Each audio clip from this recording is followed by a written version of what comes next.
Welcome back to the Coach's Corner, sponsored by Premier Lending. I'm Devin Dubuque. And I'm Coach Rick Koenig. And we're here to share actionable strategies and proven insights to help loan officers thrive in today's market. So today, Coach, we left off last week talking about the why. And I think we hinted around that we're going to walk through a success plan on how to get in touch with high-profile real estate agents and build meaningful relationships. What do you know about that? Just a little. Depending on how many years you've been in the business, there's been coaches, all the way back to the 80s that, are still around, some of them, Yeah. and when you look at the coaching companies that are out there and the different coaches that are out there, everything does come back to one thing, everything does come back to the fact that you have to get traffic in your doors. You have to establish relationships with people to send that traffic to you. You got to close the sale, and you got to continually be doing follow-up. It's like the 4 parts of the sale. Yeah. And the relationship one is absolutely the most important. And there are Couldn't agree people with you out more. there that talk about, oh, you don't have to do cold calls. You don't have to do this. You don't have to do that. You can buy this. The internet will do that. You and I have both seen numbers, and I don't have numbers in front of me right now, but we know that close to 60% of all referrals come from either real estate agents or past client database. Yeah. And those agents that we're trying to get business from, you do have to build that relationship. Now, there's different ways of doing it. Some people say, oh, you don't want to make a cold call.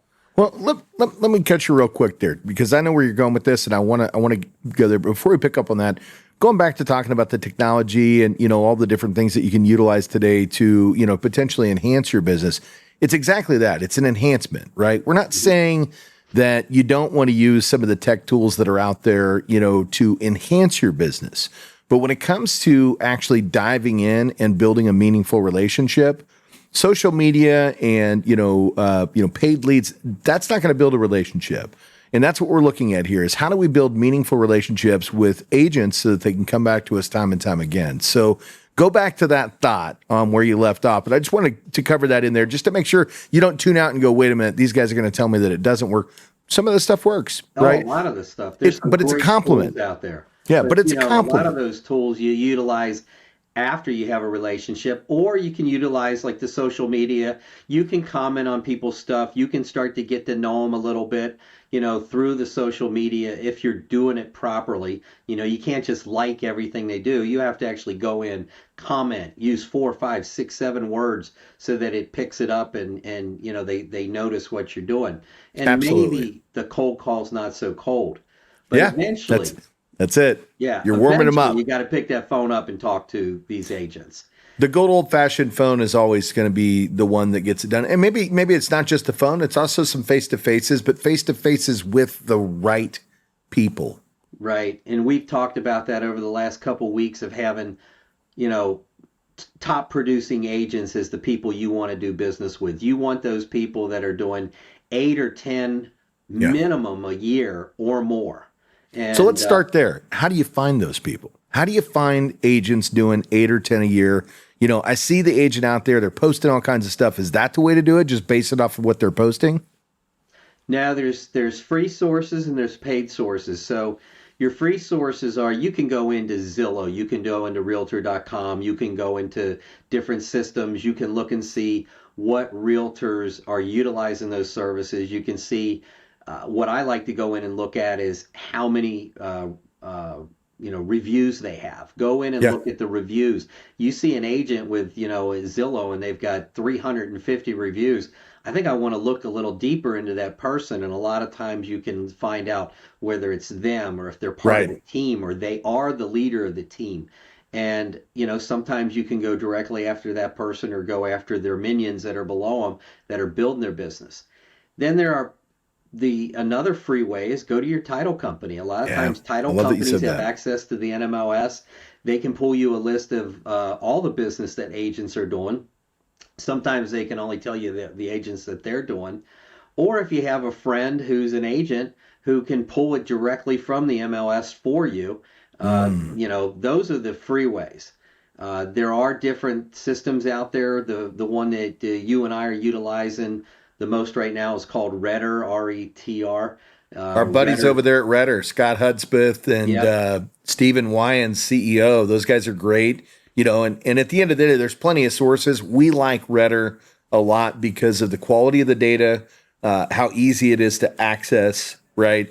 And how easy it is to get it directly into your database system with a lot of quick features to get in front of, the Facebook pages, the YouTube pages, to get to know them really quick. But Redder's one. I think MMI is another. MyMTA is another, right? So you got to pick the source that works best for you. But the reality is, we just want that data, right? We want that data of who should I be connecting with to build that meaningful relationship. Because let's be honest, Coach, we can build a meaningful relationship with an agent that's closing 2 loans a year. But what can we really expect to come out of that, right? If they're doing 2 loans a year, even if they're in their best position, maybe we get one of those because that client may want to go with somebody that they already chose. Maybe the client just didn't get along with you, right? Maybe they didn't connect with you well. So if they're doing 1 to 2 a year, that's not going to be a great way to move the needle. But if we're talking agents that are in 8, 10, 12, 20, 30, 40, well, now we know that they have some business to share with us. And if we're building a meaningful relationship with them, right, that they're bringing something to the table, and we're going to bring something to the table too, right? Yep. And on those CRMs and stuff, or not the CRMs, but on those search engines, if you don't want to pay for like a year-long contract or something, we have one other friend, Richard Smith, Qualified Agent List, that you can look up. A lot of our friends have used Qualified Agent List over the years, and Richard will get you 1,000 to 1,500 people. He'll even split markets and do some things. So that's how you find. I love that you gave a shout out to Richard. And hey, John, if you don't mind, put a couple plugs in there for Redder and Richard Smith. When you drop this thing out there for the folks that are listening, that way, if they're trying to find how do I get this data, well, let's make it really easy for them, right? Let's make it really easy for them. So we get this list. And we've got, the data of the agents. We know who to contact now, right? Mm-hmm. But how do we go about it, right? How do we get in front of them? I like to look at. I like to know who I'm calling, whether I'm calling agents or doing what I do, doing recruiting. I don't think you can call somebody else up just out of the blue and try to form a relationship and get a meeting with them. You have to look at their numbers. You have to know a little bit about them. You have to do some homework. So, I say get your list of 30 to 40 agents, and if you're not doing a ton of business and you're new to the business and you've got time to call agents every day, then, get 2 or 3 lists of 30 or 40 agents. Absolutely. And make them your target, 2, 3, 4 days a week, whatever it takes. And when you look before you call them, take a quick glance at their numbers, know where they're at, because you don't want to call somebody up and say, "Hey, I see you're doing great," and the data is 6 months old or 4 months old that you looked at, and they haven't sold a house in 5 months, and they're feeling down on themselves. And like, "What do you mean I'm great?" Back from a stroke, I mean, you just don't want to look like you got your foot in your mouth. So look them up, see that they're active currently. See what their numbers are, and then call them up. And the best thing to do is just be, actually pretty bluntly honest with them. Hey, Devin, this is Coach Rick Koenig. How are you doing today? Hey, I was looking at your numbers, and you are absolutely doing fantastic in this industry right now compared to most of the people out there. I love to be associated with successful people. I'm kind of a student of success, and I'd love the opportunity to get 15 minutes of your time to learn about what you're doing to be successful right now. Coach, they already have other lenders they work with. So, they're just going to tell me they're working with somebody and hang up the phone.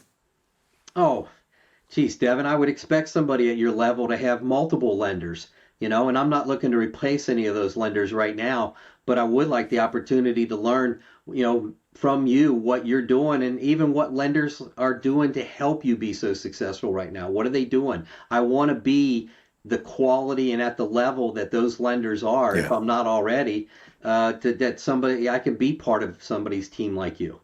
I strive for excellence. And when I see somebody like you out there doing great things, I want to connect with you because I want to learn from the best. I found that it only makes me better. And that's why I want to get a few minutes of your time. I know you've got great lenders.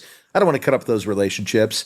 I know that you probably love the folks that you're doing business with, right? But, if we get to know each other and a contract comes across your desk and you see my name on it, you know who I am now, and you're not going to push it to the side and turn down that offer. How about Tuesday, right? How's Tuesday sound? Let's catch up and have a conversation and, just learn a little bit about each other. I really am intrigued because I love what makes people like you, people that are doing what you're doing out there tick, right? Like, why are you doing it? So, Yeah. And what's funny is you and I said virtually the same thing. It's that neurolinguistics. There's certain words that these yeah, people hear that we're utilizing in both those speeches. And the people out there that are listening to these things, a lot of times they go, "Oh my gosh, you guys are so smooth, but you have it memorized. You got it down." Man, when I started out, I had stuff plastered all over my that's wall right. right behind my laptop. I had all my scripts spreaded out, and I would just go from script to script, and I would try to sound like I wasn't reading the scripts. You That's know, it. Well, and that's the thing is that you're going to be bad in the beginning, and it's funny. I hear a lot of people too. They go, "Well, yeah, look, I don't want to call the best agents if I suck." Right. Like I want to call the lower tier agents if I suck. And, I don't think that's a great philosophy either, because one of the things you got to remember is every great agent started off at the bottom, just like all of us. Right. So at the end of the day, they sucked at one point in time too. And I think if anything, you use that as an opportunity to be wholeheartedly with them. Like, hey, what? That didn't come across so great. Can I restart? Right. Oh, hey, how about you and I have heard that story before by Yeah. some of the best out there where, Yeah. the guy's doing his intro and he goes, "Oh my goodness, that was horrible. I'm gonna hang up. I'm gonna call you back tomorrow. Is that okay?"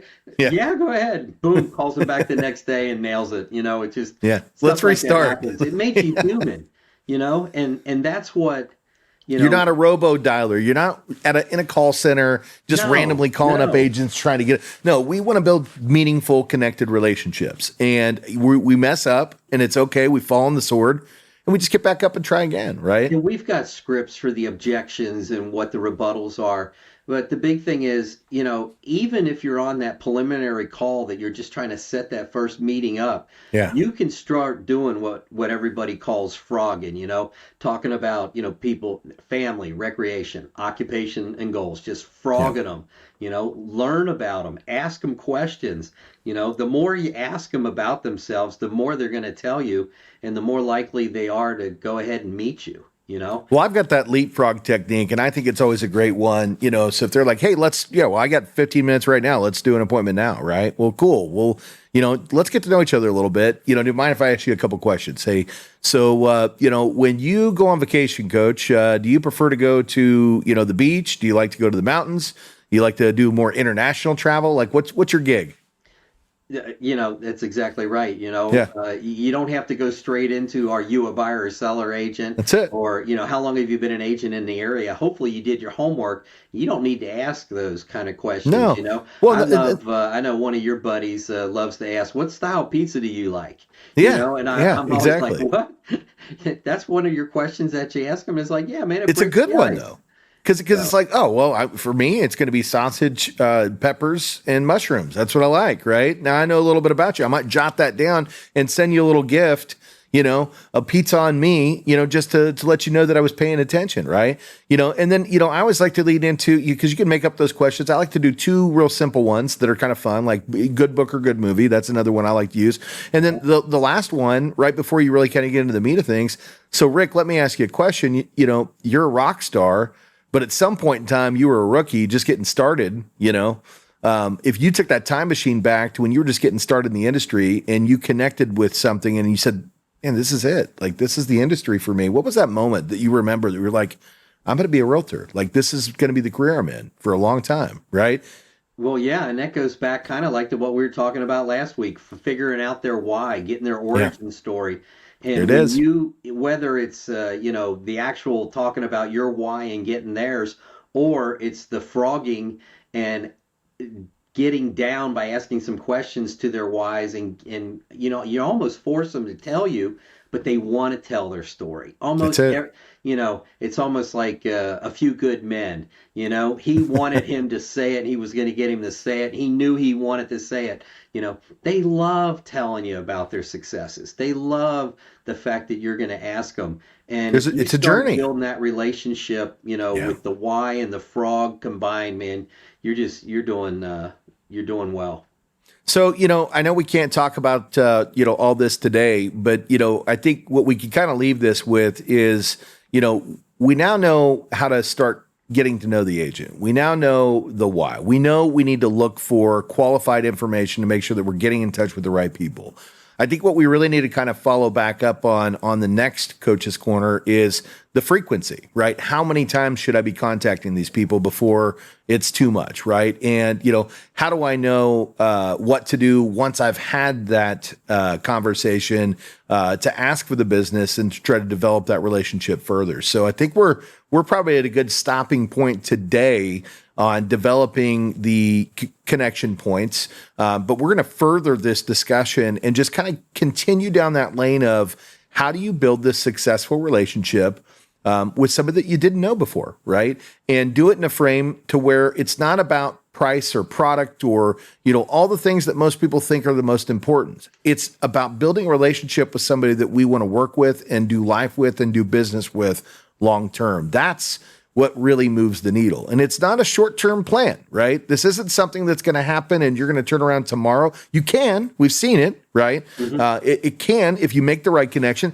But this is a long-term plan. It takes 2, 3, 4, 5 months to really start to build meaningful relationships. But as you do, you watch your production go from here to here to here. And all of a sudden you're crushing it, and your friends and peers in the industry are looking at you going, how are you doing this? It goes from incremental increases to exponential. I mean, and there's a point where, if you're following the business model and you're doing all the right steps, that as the leads are coming in and you're adding and you're adding and you're adding to where it just hits that number where it can shoot up. We've Boom. seen people go from 5 to 12 and 7 changing to your life 16. I mean, it's crazy, but it took 3 months, 4 months, 5 months, 6 months, and we've got a chart that we're able to do with them that can show them, here's how many agents you need, here's what the typical referral that you get from them, here's how many of those referrals you'll app, here's how many referrals that'll actually go to contract, and you and I both know probably 1 out of every 4 or 5 deals go, referrals do go into a deal nowadays. So that's it. How many of those referrals do we need? We can talk about that on another show. I love it.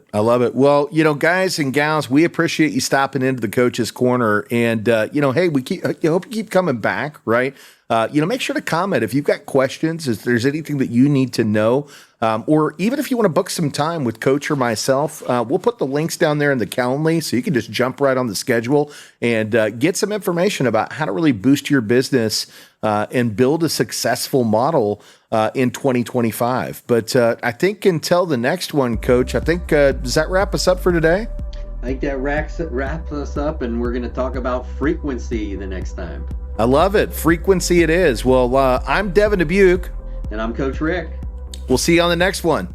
Thank you.